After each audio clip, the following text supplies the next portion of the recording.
everybody, how's it going? That's great. Guess what? We reached 300,000 subscribers. Absolutely insane. Thank you all so much for subscribing over the years. I say this every time, but I can't believe I get to do this. So thank you for making that possible. I am really excited about 2024. I think it's going to be a really great year for the channel. I might even try some original music this year, so stay tuned. If you're not subscribed yet, hit the button. Why not? Why not? Just do it, it's free. And that's a great price. I thought as a way to celebrate 300,000 subscribers as a milestone, I would answer 300,000 of your questions. So let's get into it. I'm just kidding. I'm not answering 300,000 questions, but I will be answering questions. I asked you on YouTube and Instagram what questions you had for me. So yeah, I'm gonna answer those. But before we get started with the questions, I know what you're thinking.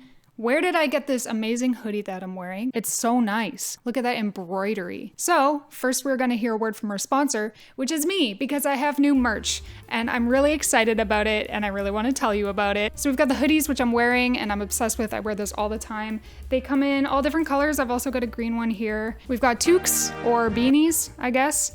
We've got mugs. We've got stickers. We've also got the t-shirts with the embroidery, same as the hoodies. These are really nice. And I have this other t-shirt. I need to put down my microphone to show you.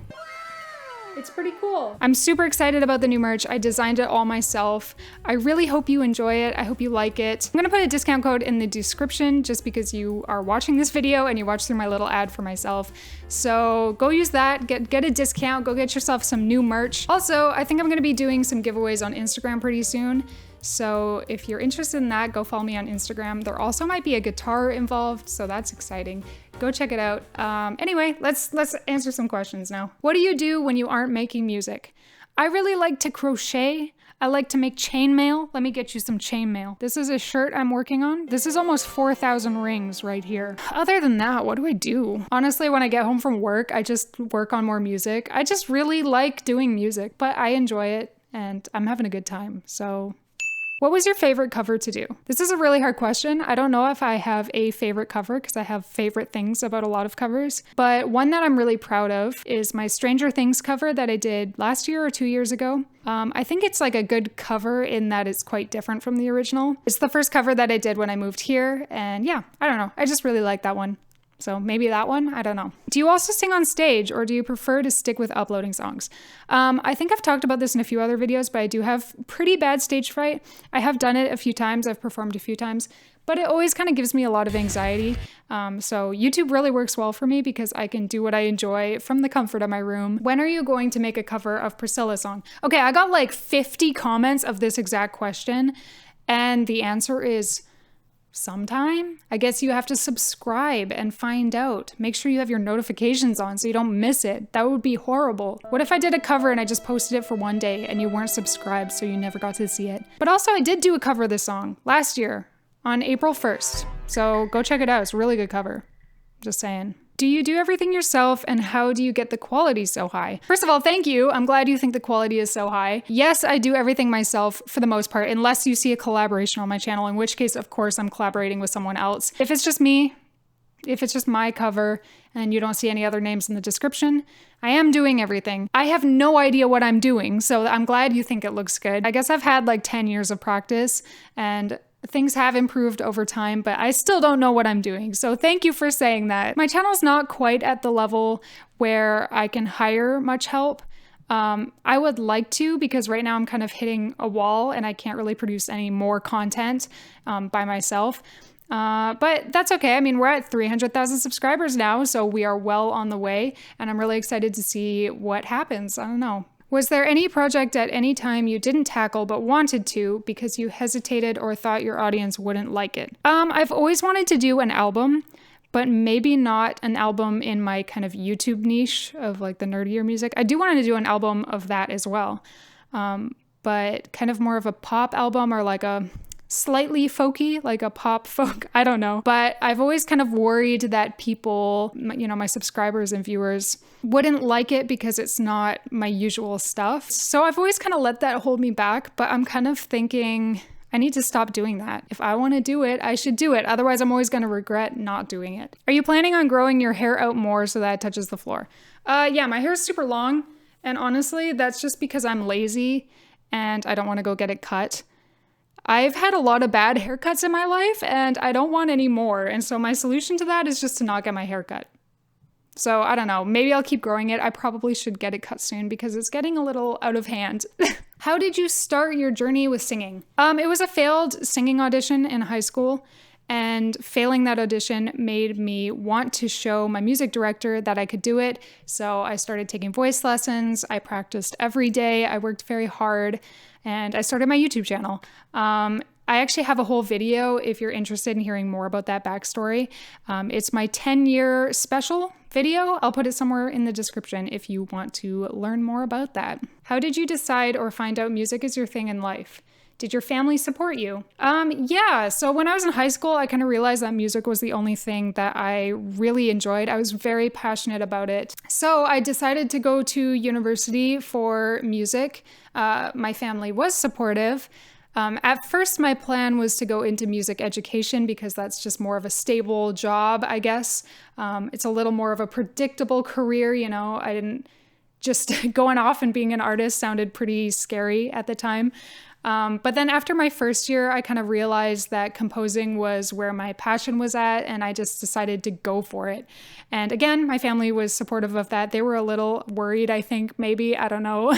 Luckily for me, YouTube has really made it a lot easier for me to transition into that industry. You know, it does bring in a little bit of income, and I'm so fortunate to have that. Thank you all for being here. Seriously, it has changed my life. YouTube has changed my life. So thank you. How do you choose a song to record? Is it as simple as picking one you like?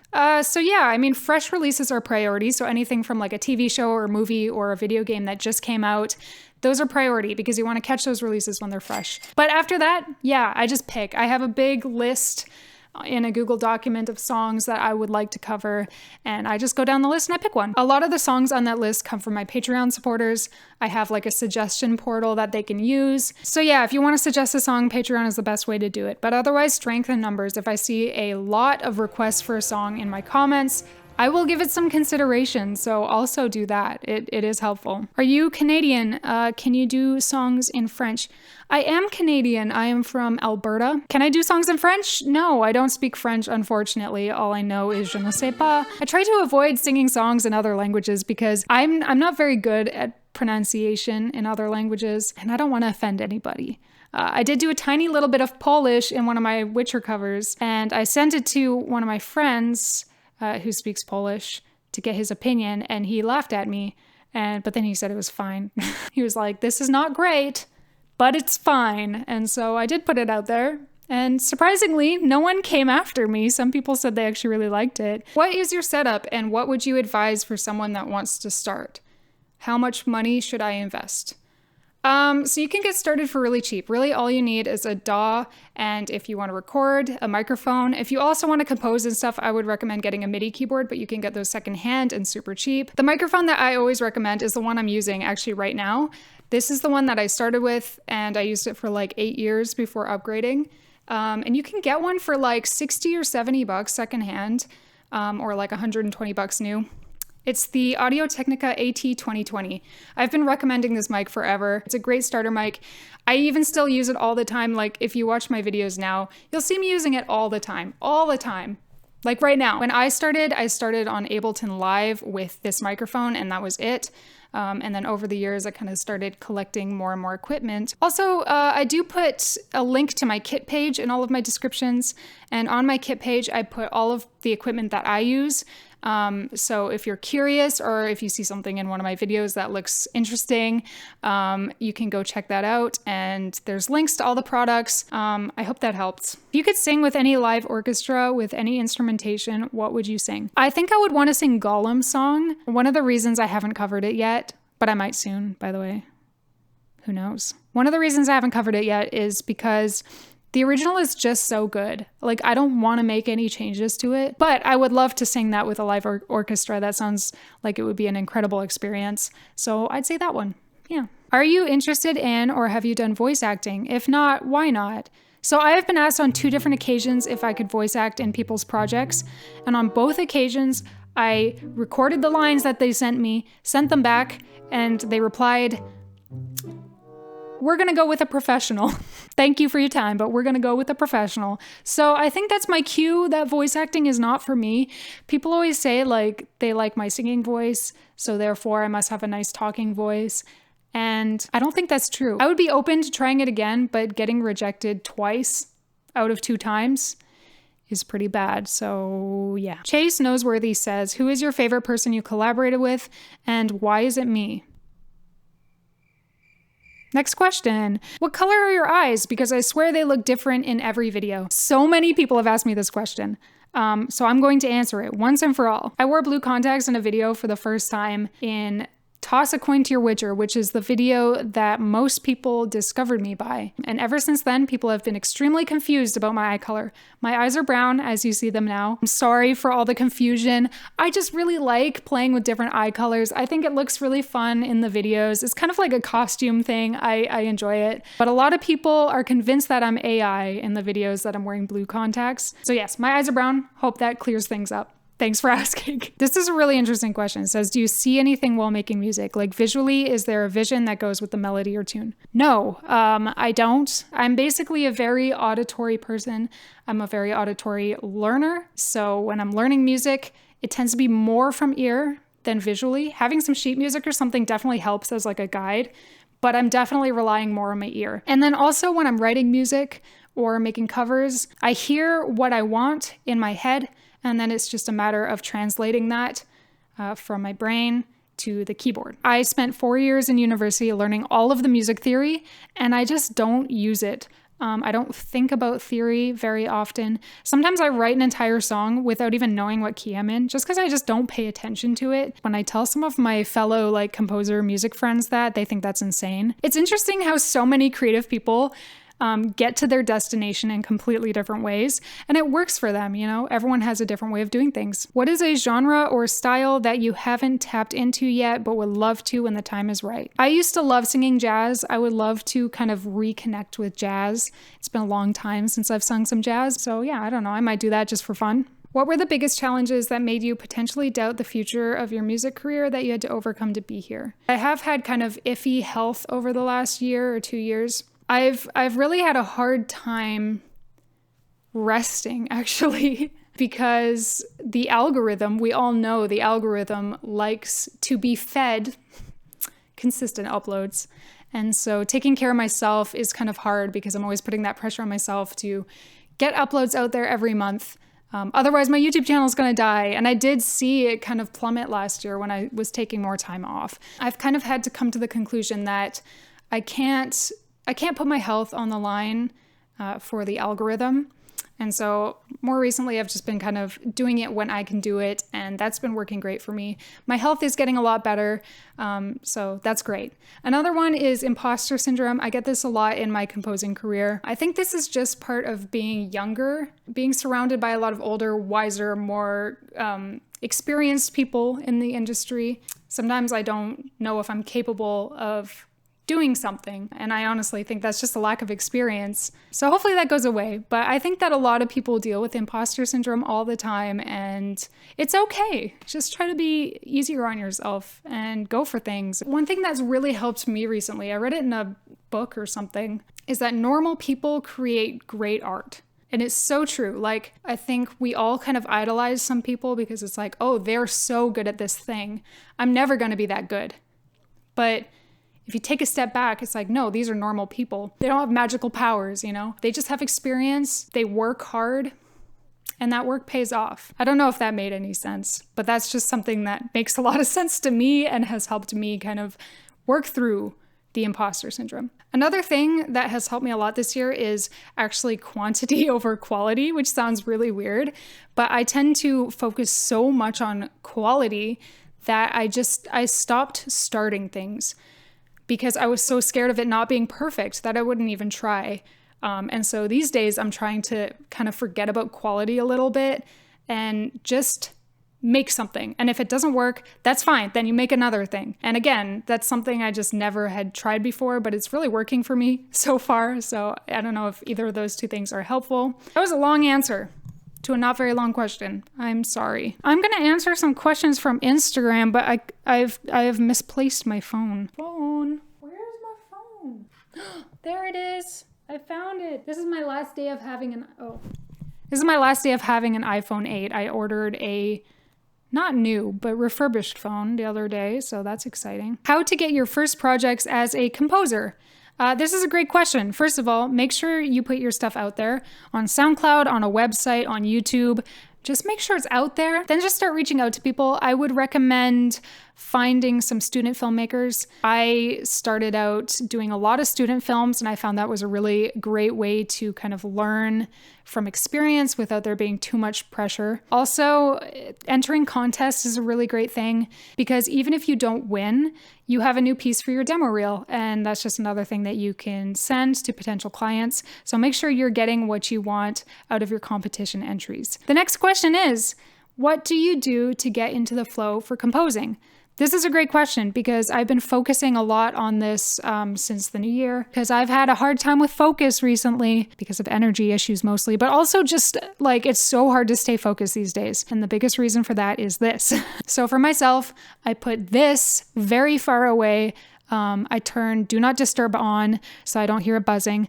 I got an Apple Watch, which has been really helpful because I like knowing that I can still get my notifications if there's something really important and someone's trying to get a hold of me. I like knowing that I can still get those notifications without having this nearby for me to get actually distracted. Then I also like to work in 60 to 90 minute sprints, I guess you would say. And I have a handy little app. It's for phone, and you can also get it as like a Chrome extension. And it's called Forest. I think the Chrome extension is free. The phone app is a few dollars, but it lets you set a timer. And when you successfully complete that timer without getting distracted, you get to grow a little tree. And then you get coins, and then you can unlock more trees with the coins you get from focusing. It's so fun. I like that it kind of makes focusing a game experience. So I would definitely recommend that as well. Basically, minimizing distractions, I think, is super important because when you are doing something artistic, something creative, you want to be in the zone. Even small distractions, at least for me, can really snap me out of that kind of creative mode. Sometimes I journal as well if I have like a big day and I have a lot to get done, where I'll just talk about what I have to get done, how I'm feeling about it, if there's anything that's overwhelming me, and if so, how I can minimize that stress. How I can work through it step by step. I like breaking things down into steps. I don't know, maybe I'll make a whole video about this at some point because like I said, I've been super into it these days, but hopefully that's at least a start and hopefully that's helpful. I'll just answer a couple kind of rapid fire because I'm just scrolling through them at this point. How tall are you? I'm 5'8". What's your favorite part of being a YouTuber? Collaborating with other creative people, I think. How many hurdy-gurdies is too many? I don't know. I don't have any. And I need at least one. Hopefully I'll get one soon. Do you like to read? And if you do, what are your favorite books? I do like to read. I don't read enough and I try. I just fall asleep after like 2 pages. I'm a very sleepy person. It doesn't take much for me to be sleepy. So reading is one of those things that really puts me to sleep. I've been reading this one book called Deep Work, and it's about focus, which is why I'm just so into focus these days. What's my favorite instrument? I don't think I have one. I'm really digging the viola right now. How to grow your socials as a musician composer? Honestly, I'm the wrong person to ask. I am very bad at it. Anyway, thank you guys all for sending in your questions. This has been a really fun video, and thank you again for 300K. Absolutely insane. I'm really looking forward to what the year ahead has in store. So I hope you will stay along for the ride. Again, make sure you go check out the brand new merch store. Great way to support the channel and get some cool swag for yourself as well. There's other really cool ways to support the channel, like subscribing, which is free and very cool.